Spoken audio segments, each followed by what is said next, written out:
Ladies and gentlemen, welcome to the channel. You know who it is, World of Wrestling. Here today to discuss about AEW Rampage, April 22nd, 2022 review. Before I get into my thoughts about the show, which wasn't much of a show at all if you really want to get technical, outside of two matches, this show wasn't all that great. Outside of Daniel Garcia and Eddie Kingston and Tomohiro Ishii versus Adam Cole. Other than those two matches, the rest of the show is just pretty much dull. Nothing really all that important, and so on. But I'll get into that in just a moment. What I'd like to discuss is about the channel. No, guys, I'm not going anywhere. But I do have a lot of support here on this channel, and I greatly appreciate it. I am issuing, not really a request, more along the lines of anyone that is willing to audition to, give me, any kind of pick a random match to watch and give me a small review on your take on that match. It can be anything you want. And just give me just a 5 to 10 minute video giving me an idea, not like an idea, but review on that match itself. And you guys can submit it to my website, or not my website, my email address. If you guys are interested in that. If so, let me know. I'll definitely go ahead and take a look, see if you guys are at the level I am. If you are, great. If not, don't take it the wrong way. I just want to make sure that I have the best, quality possible. The only thing I would ask of you, and the reason why I'm asking this is simply because I think I'm wearing myself thin here. I'm doing a lot of promotions. I'm trying to live up to the word of this channel, which is World of Wrestling. Very hard to do when you're only one person. You work 9 hours a day practically, and per day, and you also have a house to take care of and things to do in your own personal life. So I'm looking for one person to maybe cover 1 or 2 promotions on the channel with me. And all you have to do is record it audio format, submit it over to me once we've come to a decision, and once I've come to a decision on who I think would be the best person to partner up with me with this. And we would move forward from there. The one thing I will say, unfortunately, I'm not getting paid for this, so I have no way of paying you guys to share the expense. All you have to do is have a cell phone to be able to do the recording, and then just submit it over to me, and that's it. And I'll put it in audio format, and that's it. Plain and simple.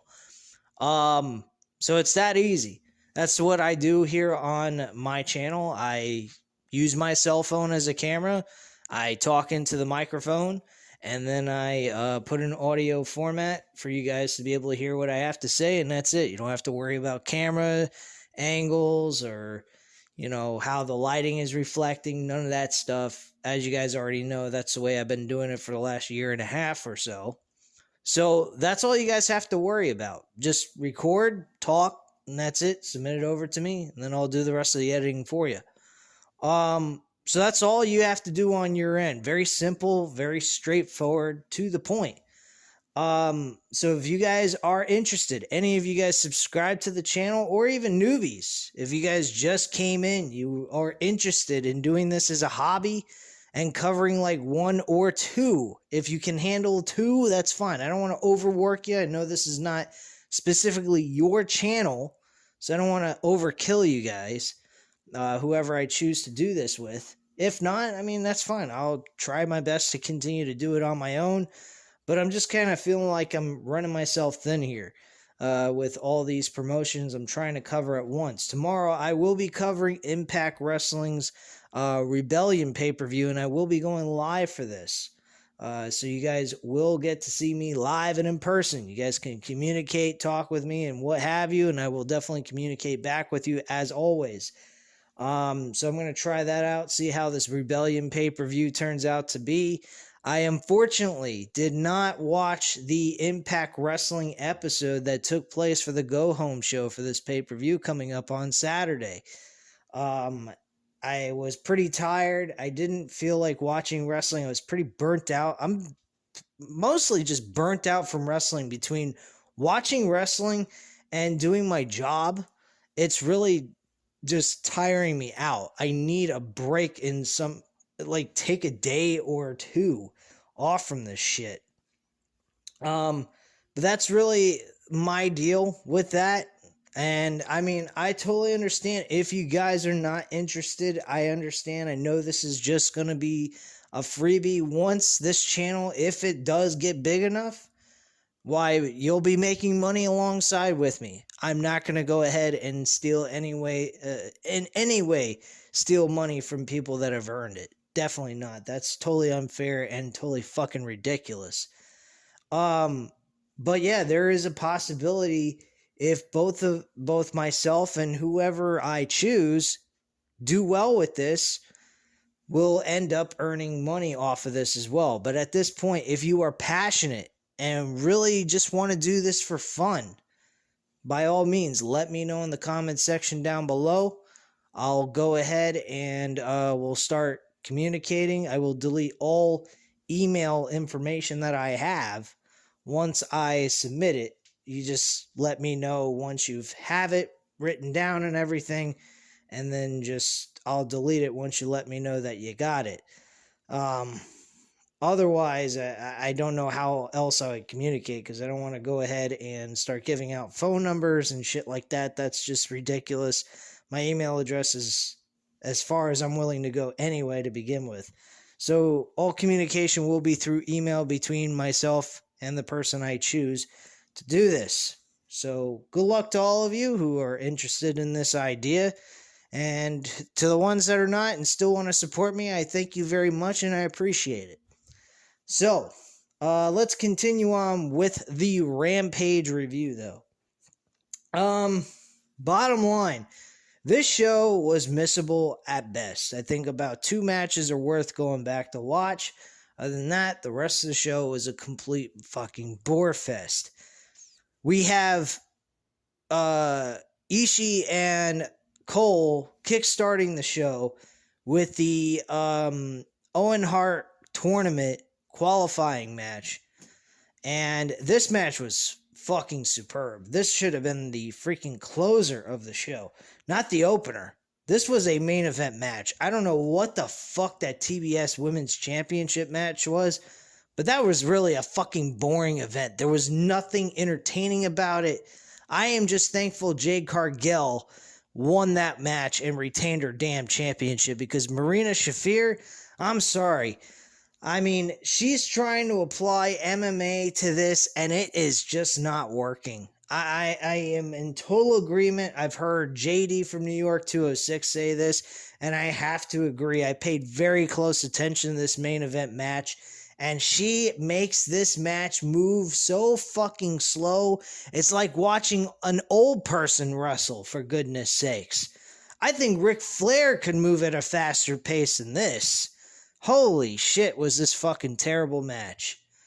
I can't believe that she actually got an opportunity for the TBS Women's Championship with only a 6-0 record. Are you kidding me with this shit? What, they got nobody they could, throw in the ring with Jade Cargill for a one-on-one match for the TBS Women's Championship? They're going to use Marina Shafir? I mean, I want to like her. I'm not trying to shit on her. I think she's got a lot to offer to wrestling, but her style of wrestling just sucks. It's not fun to watch. It really is a bore. And I feel bad that I don't appreciate what she's doing in the ring, because I know what she's trying to do is trying to apply MMA fighting to pro wrestling, and it just doesn't gel together very well.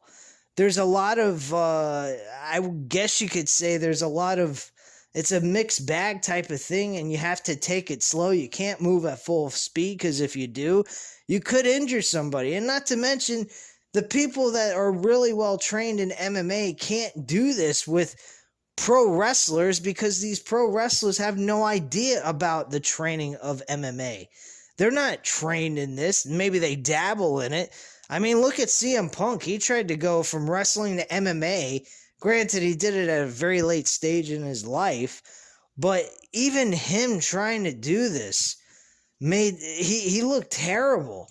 He looked terrible in UFC. He had 2 fights and he fucking got his ass kicked. He didn't even come close to even winning a fight or even compete until the end of the match, till they get to the judge's scorecard. I mean, and then you're trying to apply this to wrestling, and it just doesn't work. It really doesn't. So she needs to get rid of the MMA and actually start doing.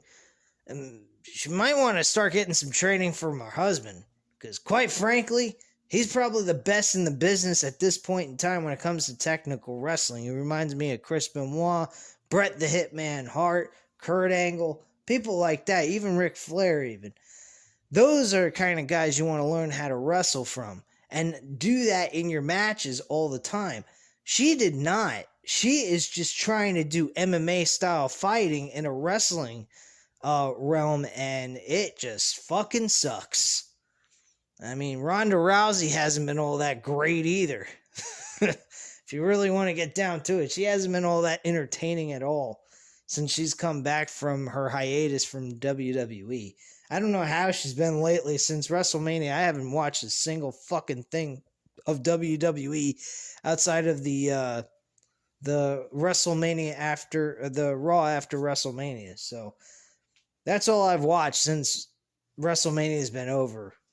And that was like 3 weeks ago almost. So there you go. Marina Shafir and Jade Cargill ended the show with their TBS Women's Championship, and thankfully Jade Cargill retains and is still 30-0.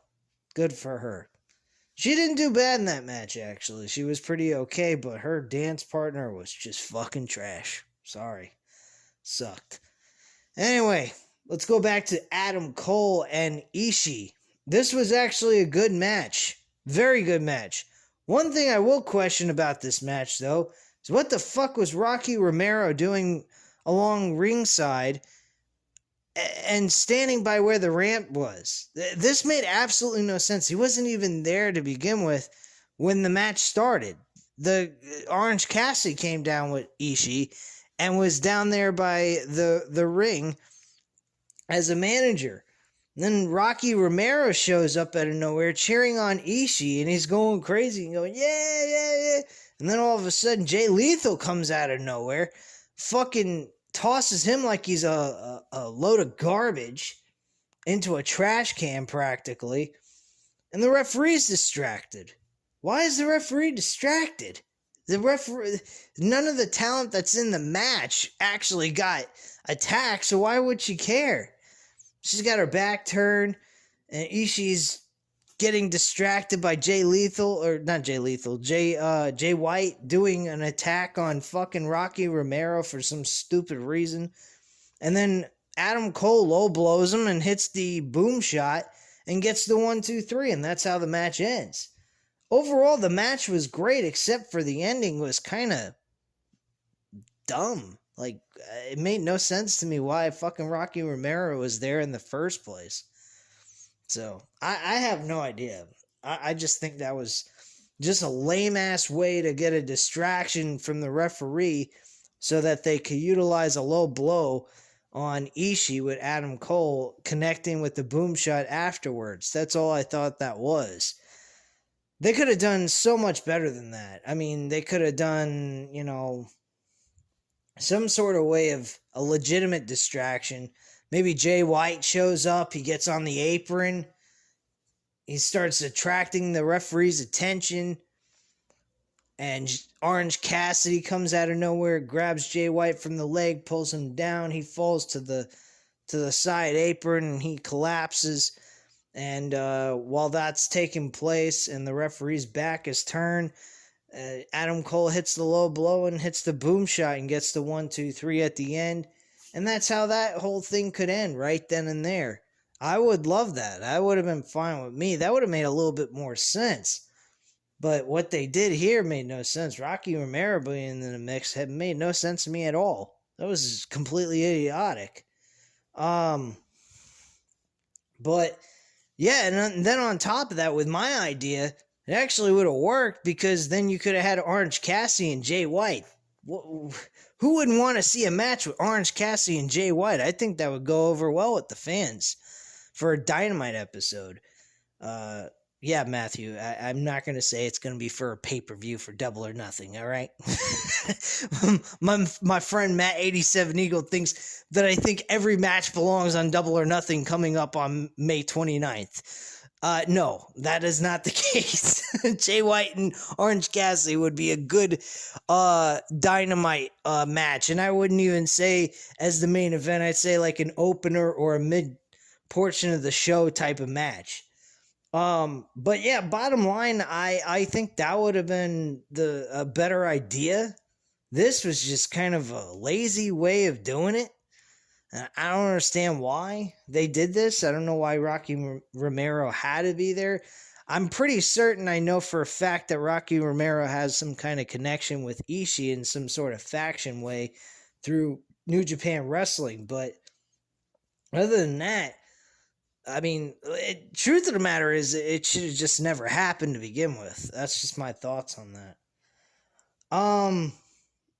From there we had Lance Archer against Serpentico. What can you say about this? This was fucking ridiculous. Lance Serpentico.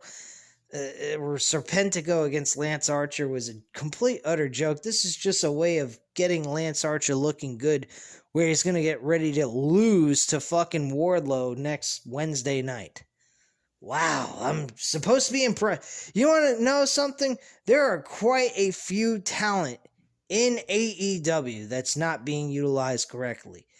Lance Archer's one of them. He's always brought back to lose to somebody instead of being placed to be built up into something and then maybe lose to somebody that's equal of a level of talent as they are. Lance Archer is nowhere near Wardlow's level right now. And that's no shitting on Lance Archer. I like Lance Archer. I just think the way he's being used is completely terrible. The House of Black, that entire group, they're not even being used at all. They're getting little promo videos here and there, and that's all they're doing. I mean, they are really taking a lot of great talent that they could utilize on this show and make worth out of them. You know, they're paying, Tony Khan's paying these guys money. Give them something to do on these shows. A lot of people, even anyone that's an AEW fan has stated this, just like myself, that there are a lot of talent on this show because of the overabundance of amount of talent that's on the show and overinflation roster. It is making it very difficult for TK to be able to put everybody on the show and utilize them in a way that they could elevate them to a main event status.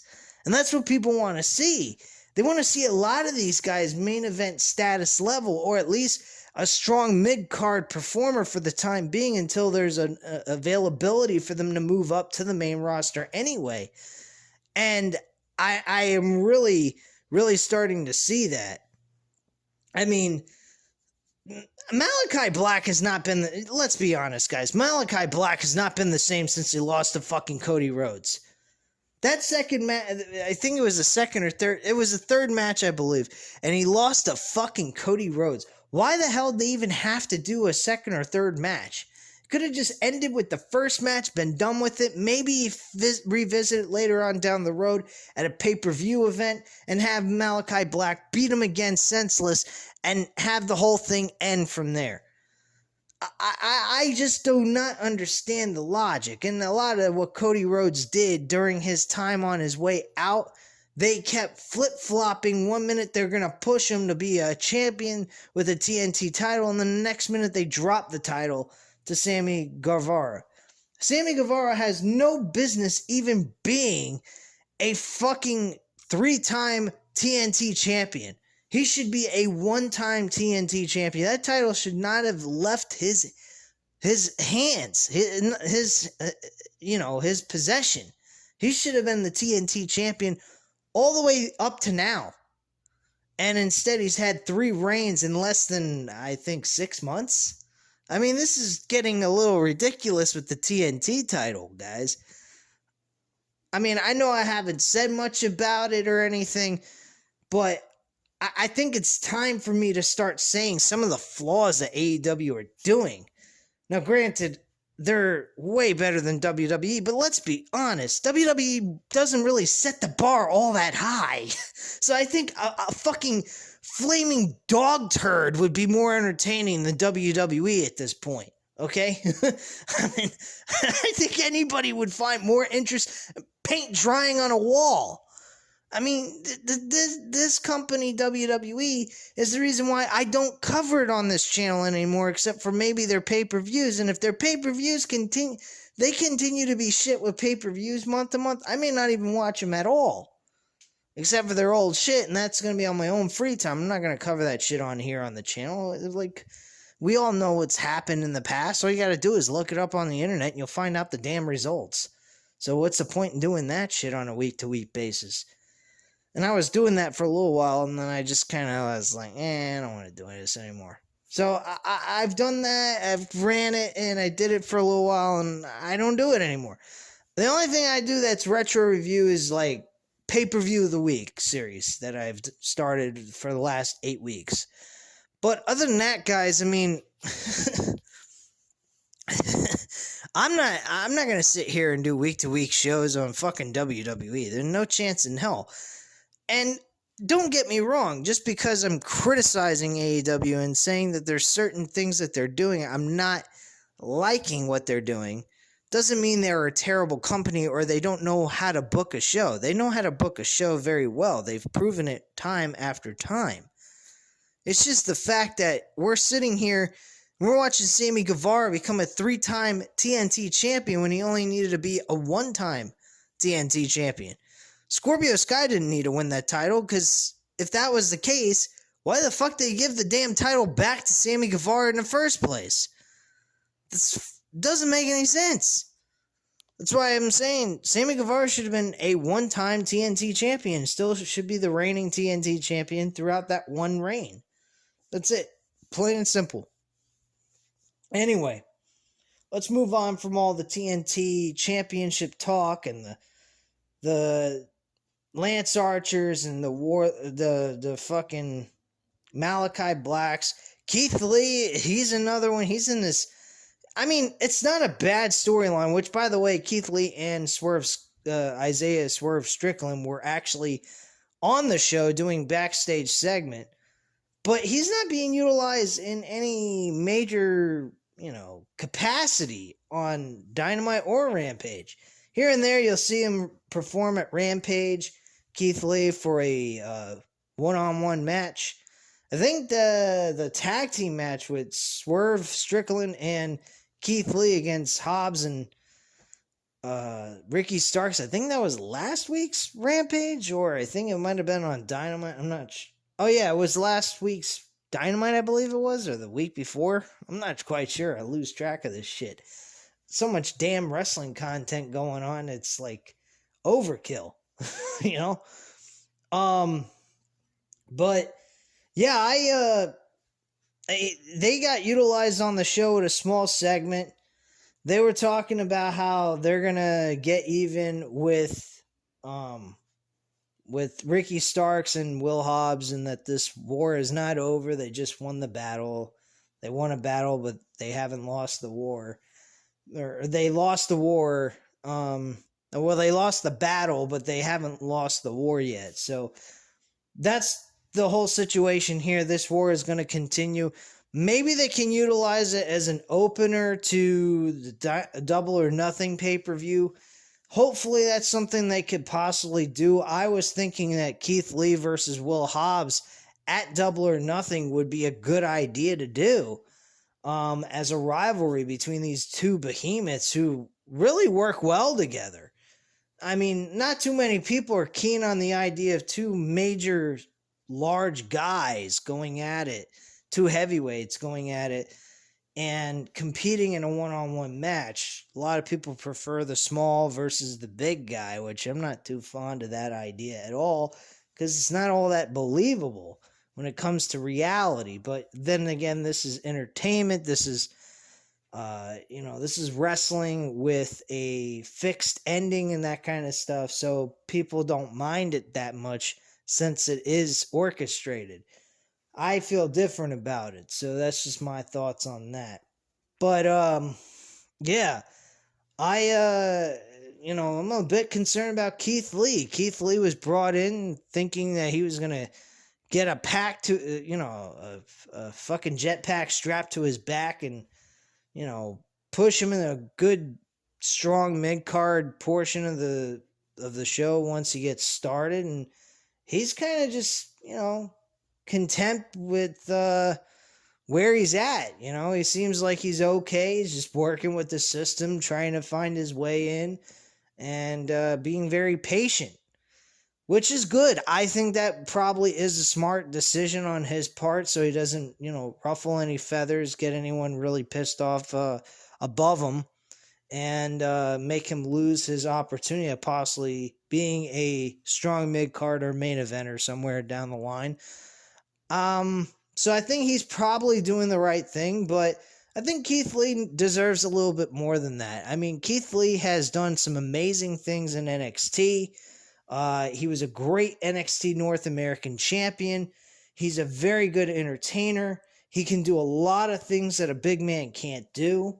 So I honestly think he deserves a lot more than what he's getting.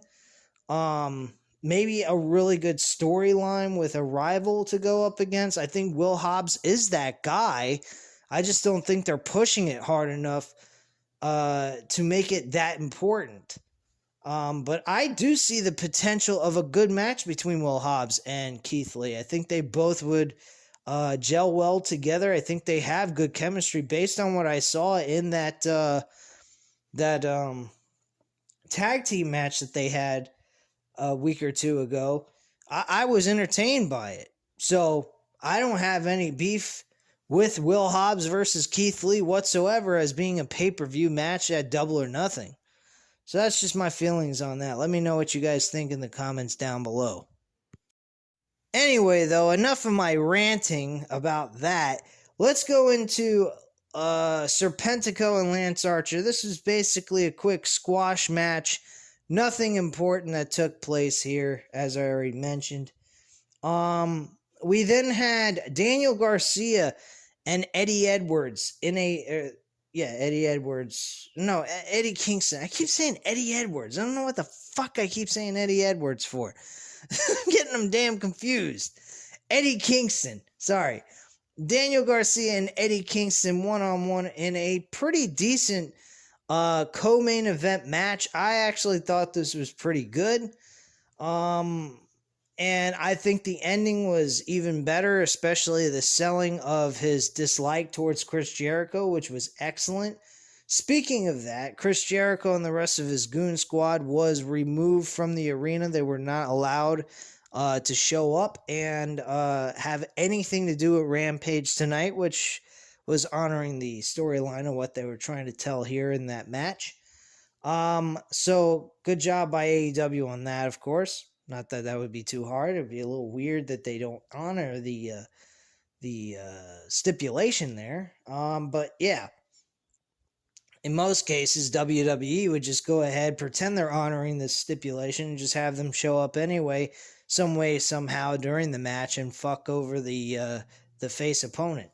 So yeah, this was a straight up clean match, and Eddie Kingston went ahead and won with a spinning back fist and connected with a 1-2-3. Daniel Garcia did not do bad in this match. He was pretty solid in this matchup with Eddie Kingston. They didn't do too bad. I don't have too much complaints about it. There was some moments of boredom I did have with this match, but majority of the match was very entertaining, and I had fun watching it for the most part. Then we had Toni Storm backstage with Britt Baker and Jamie Hayter. This was mostly about Toni Storm trying to hype up her match with Jamie Hayter. I believe it's taking place next Friday or next Wednesday. I could be wrong about that. I'm not sure which one it is. Not that it really matters. We all know who's going to win. It's going to be Toni Storm. Jamie Hayter is doing a job match basically here. Not really gonna, there's not really much guessing going on here. This is a very obvious, who's gonna be the winner in this situation. It's Toni Storm, of course. And then she initiated the idea of Britt Baker possibly not making it to the point where Toni Storm and her could face each other. She thinks that Britt Baker might be eliminated before Toni Storm and her can actually compete against each other in the tournament to begin with. It's a very interesting little jab there by Toni Storm in the middle of this interview that they had. And that was pretty much what took place there. We also, earlier in the earlier portion of the show, we had Danhausen and Hook have a segment. I gotta say, this guy Danhausen's gotta fucking go. I am not entertained by this guy. I do not find this guy funny. I think the storyline that they are telling with Hook and Danhausen is utterly fucking ridiculous. This is fucking stupid. This doofus, Danhausen, shows up out of nowhere consistently saying, I curse you, doing this little curse stance and trying to distract his opponent by putting him in a trance and getting them to lose in the middle of their matches. And Hook doesn't really give a shit. But then, for some strange reason, at this point in time, Hook is a guy who likes his potato chips. Yes, folks, a in-shape guy likes potato chips. Lay's potato chips, I believe, is what was being destroyed backstage by Danhausen. And why did he do this? So he can get Hook's attention. This is how you build a story? You build it off of crushed up fucking chips? This guy Danhausen belongs on WWE. I think he'd be more entertaining there. This guy don't belong in AEW. What, are you fucking kidding me? This is fucking ridiculous. They're having his attention has finally been... He's gotten his attention through crushing his potato chips. Are you hearing what I'm saying to you guys? This is WWE-S type mentality shit. Why is Danhausen even being utilized on AEW television if this is how he's going to act? If this is his character, if this is not TK's, I understand this is probably TK's ideas, but Danhausen seems to be the kind of guy that would be utilized in stupid storylines like this. So why would you even use him on your show if you can't get anything more out of him outside of being a goofball on TV? This is WWE type of stuff. This is something you would see on WWE. Take a prime example. Sheamus and Ridge Holland smashing a fucking damn, a little four-wheeler to get Kofi Kingston and Big E pissed off, and then ultimately Big E gets a fucking broken neck during this build. Because of what Ridge Holland did. He made a fucking terrible mistake, which he was apologetic about. I appreciate his, admitting fault for what happened and everything, and trying to make amends with Big E on the mistake he made. Thankfully, he didn't die. That could have really been tragic. But, I mean, it's shit like that. I mean, come on, man. I got your attention by smashing up your chips. What? The fuck out of here, man. Jeez. I mean, don't get me wrong, guys. I love AEW. I'm always going to stay a fan as long as they continue to remain honest to what they are. They're a pro wrestling company. But this guy Danhausen, he doesn't belong there. I'm sorry to say. He's not a good... I've seen him wrestle in fucking Ring of Honor before they were bought out. He is terrible. I didn't like him in fucking... in Ring of Honor. I think he was trash. I'm surprised WWE has not gone after this guy. I mean, he fits the mold very perfectly for the way WWE does their shtick. Their shows are fucking terrible with these horrible comedic things that they do on their shows and stuff. He might actually improve that, believe it or not. I mean, don't get me wrong. He's a very funny dude. He is a funny guy. But this type of humor is like WWE type of humor that would enhance WWE's humor, to be quite frank with you. People would actually enjoy WWE just because of Danhausen, because he has got better humor than WWE because of his voice, the way he acts and stuff. He's very quirky and weird. But it don't belong in AEW. I just don't see it. I don't see it as a fit. That's all I got to say on that. I'm not going to keep harping on it. I know I kind of harped on it a little too much, but I apologize for that. But damn, man, Danhausen needs to go. I'm sorry. He just does not fit AEW's way of doing things.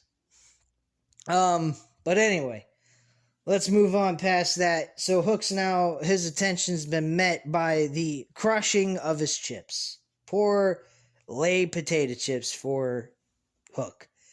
Alright, so moving on, we got the main event, of course, that I've already discussed. Marina Shafir lost to Jade Cargill, and thank goodness that happened. I would hate to think Marina Shafir would win the fucking TBS Women's Championship and be a reigning champion with such a boring... And I'm not saying she's dangerous in the ring. I'm not saying that she didn't look like she came even close to injuring Jade Cargill. But her wrestling style just fucking is boring as shit. It would put a person that, is full of energy to sleep. She is basically NyQuil. Sorry to put it that way, Marina Shafir, but your wrestling style would put normal people who have a lot of energy on Red Bull to sleep. So that's just my thoughts on your wrestling ability. Your wrestling ability is very slow, methodical, and very boring. But that's all I have to say on this, guys. You know what to do. Hit the like button if you like this video. Hit the subscribe button if you're not already subscribed to the channel. And leave a comment down below. I'll definitely get back to you on that. And I thank you guys very much for watching. And have a great night, guys. I will see you again live Saturday, the 23rd, of course, tomorrow, for Rebellion Impact Wrestling. Anyway, guys, thanks again for watching. Stay safe. Bye.